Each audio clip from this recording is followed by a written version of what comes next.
لوگ اماموں کی تنخواہ پہ دھیان نہیں دیتے. امام جتنا آپ کا خیال رکھتا ہے آپ کی بیوی بھی اتنا آپ کا خیال نہیں رکھ سکتی. رات کے 12 بجے آپ مسجد کے امام کو اٹھائیے گا, حضرت بچہ رو رہا ہے دم کر دیجئے. کبھی امام صاحب کھسیاتے نہیں, ناراض نہیں ہوتے. منٹ میں آپ سے ایک ضروری بات کہنا چاہتا ہوں, 3 منٹ بھی نہیں لگیں گے. ہم لوگوں کا دھیان امام کی طرف نہیں ہوتا ہے.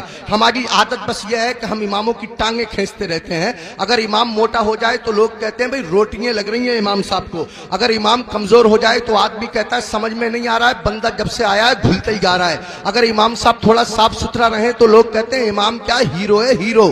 اگر امام صاحب تھوڑے میلے کچیلے سست ٹائپ کے ہوں تو لوگ کہتے ہیں اتنا میلا آدمی ہے, اس کے برابر میں بیٹھنے کو طبیعت بھی نہیں کرتی ہے. اب میرے بھائی بتائیے امام کیا کرے گا؟ موٹا ہو جائے تو پریشانی, پتلا ہو جائے تو پریشانی, صاف ستھرا رہے تو پریشانی, میلا کچیلا رہے تو پریشانی. لوگ اماموں کی تنخواہ پہ دھیان نہیں دیتے.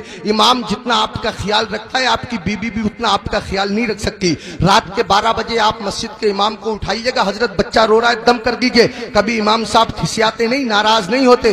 امام صاحب دروازہ کھولتے ہیں, سردی میں وضو کرتے, آپ کے بچے پہ دم کرتے ہیں. اب رات کے 12 بجے ذرا بیوی کو اٹھائیے گا, سر پکڑ کے کہے گی میرے تو نصیب ہی پھوٹ گئے, جب سے اس گھر میں آئی ہوں نہ دن میں آرام ہے نہ رات کو نیند ہے. عجیب عجیب سے حالات ہیں. آپ غور کیجئے, ایک گھر کا خرچہ کم سے کم معمولی 15,000 سے 20-25,000 کے درمیان ہوتا ہے مہینے کا خرچہ. اس مہنگائی کے دور میں معمولی درمیانی خرچہ, اور اگر اس سے زیادہ آپ کریں گے تو اس کی کوئی حد نہیں ہے. کبھی آپ نے دھیان فرمایا, کبھی آپ نے توجہ دی, یہ 3,000 کی تنخواہ ہمارے امام صاحب کی, یہ 4,000 کی تنخواہ ہمارے امام صاحب کی, یہ 5,000 کی تنخواہ ہمارے امام صاحب کی, بہت زیادہ بڑے شہروں میں 10,000 کی تنخواہ ہمارے امام صاحب کی. آپ نے توجہ فرمائی, دھیان دیا کہ امام کا گزارا کیسے ہوتا ہوگا, اس کے بچوں کی دوائیں کہاں سے آتی ہوں گی, اس کے گھر کے اخراجات کہاں سے پورے ہوتے ہوں گے. جو آدمی 15-20 ہزار روپیہ مہینہ کماتا ہے, اگر کوئی بڑا کام آ جائے تو اس کو بھی قرضہ لینے کی ضرورت پڑ جاتی ہے. تو مجھے بتائیے کہ پھر یہ امام جو 4,000-5,000 میں مہینہ بھر 24 گھنٹے کی ڈیوٹی دیتا ہے, اس امام کا گزارا کیسے ہو رہا ہوگا؟ آپ ذرا سوچئے, اس پہ دھیان دیجئے, توجہ فرمائیے. وقت نہیں ہے میرے پاس بات کرنے کا, باتیں بہت زیادہ ہیں. امام لوگوں کے لیے میرے دل میں بڑی محبت ہے, بڑی اہمیت ہے.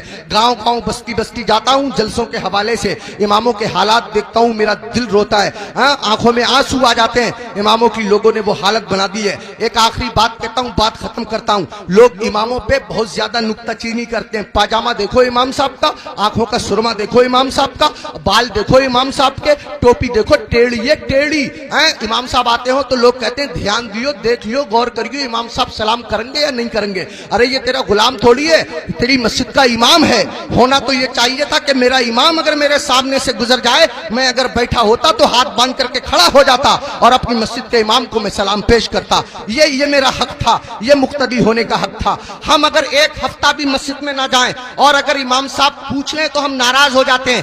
امام صاحب پوچھ لیں بھائی فجر میں نہیں آئے, کہاں تھے, تو ہم ناراض ہوتے ہیں, امام نے میری بے عزتی کر دی, 4 لوگوں کے بیچ رسوا کر دیا. امام صاحب اگر ایک ٹائم نہ رہیں تو ایسے لوگ جو جمعے جاتے ہیں وہ ہنگامہ مچا دیتے ہیں. امام کے بچے نہیں ہیں, امام کی رشتہ داری نہیں ہے, امام کی سسرال نہیں ہے, امام کی ددھیال نہیں ہے, امام کی ننیحال نہیں ہے, امام کا کون نہیں ہے, امام کے چچا بھی ہیں, امام کے تاؤ بھی ہیں, امام میرے تمہارے طرح آدمی ہے. مجھے بتاؤ, کہیں کوئی مر جائے گا تو امام کو جانا پڑے گا یا نہیں جانا پڑے گا؟ کہیں کوئی پیدا ہوگا تو امام کو جانا پڑے گا یا نہیں جانا پڑے گا؟ کہیں کسی کو تکلیف ہے, کہیں کسی کی طبیعت اچھی ہے, کہیں کسی کی خراب ہے, 1000 ذمہ داری امام کے ساتھ ہوتی ہیں. اگر 1-2 دن امام غیر حاضر رہ جائے تو لوگ بے وجہ اس کا حساب کرنے پہ تل جاتے ہیں اور پھر امام کے پیچھے ہاتھ دھو کے پڑ جاتے ہیں. ہونا یہ چاہیے 2 امام ہونے چاہیے مسجد میں, ایک امام ہونا چاہیے, ایک نائب امام ہونا چاہیے. امام صاحب اگر کام سے چلے جائیں تو نائب امام ان کا کام انجام دے سکے. اماموں کی تنخواہ بڑھاؤ. اب ایک دم تو بڑھا نہیں سکتے, میں ایک ترکیب بتاتا ہوں اور پھر حضرت مفتی صاحب کو آواز دیتا ہوں.